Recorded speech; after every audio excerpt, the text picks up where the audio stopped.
네, 정부는 올해 말 서울에서 한중일 정상회의를 열어 한일 관계 개선의 계기로 삼는 방안을 추진해 왔는데요. 근데 일본 정부가 스가 총리의 방한 조건으로 징용 문제를 내건 것으로 알려졌습니다. 도쿄 연결합니다. 황현택 특파원, 일본 언론에서 보도한 내용이죠. 구체적으로 어떤 요구를 했다는 겁니까? 네, 한중일 정상회의는 세 개 나라가 매년 돌아가면서 개최하는데 올해는 한국 차례입니다. 정부는 연말 서울 개최를 염두에 두고 있는데요. 하지만 일본 정부가 스가 총리의 방한 조건으로 징용 문제를 내건 것으로 알려졌습니다.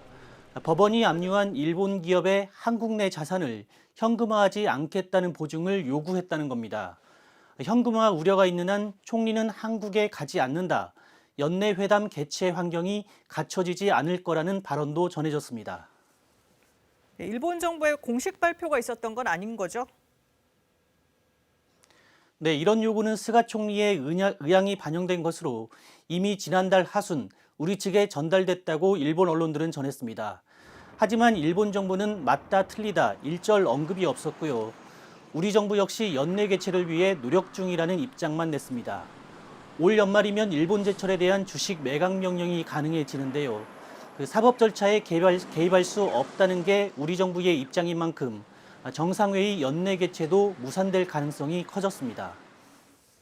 네, 일본 정부가 일종의 여론몰이를 하는 걸로 보이는데 어떤 의도가 있는 걸까요?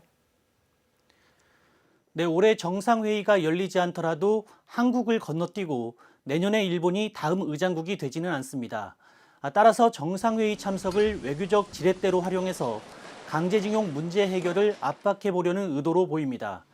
이에 교도통신은 이전에 같은 수법을 쓴 다른 나라를 비판했던 일본이 모순된 행동을 보인다고 비판하기도 했습니다. 네, 독일 베를린의 소녀상 얘기 좀 해보죠. 이 철거 결정 소식에 일본에서도 시위가 있었다고요? 네, 스가 총리 집무실이 있는 관저 앞에서 오늘 시민단체 회원 50여 명이 모였습니다. 먼저 참가자의 말부터 들어보시겠습니다. 他国の、建てた像に対してなぜ日本政府が、イチャモンをつける権利があるんでしょうか。政府は 이들은 일본 정부가 소녀상 설치를 방해한 게 이번이 처음이 아니라면서 정부에 항의문을 전달했습니다. 베를린 미테구에도 철거 명령을 철회해달라는 요청서를 보냈는데요. 철거 시한, 독일 현지 시간으로 14일 내일까지입니다.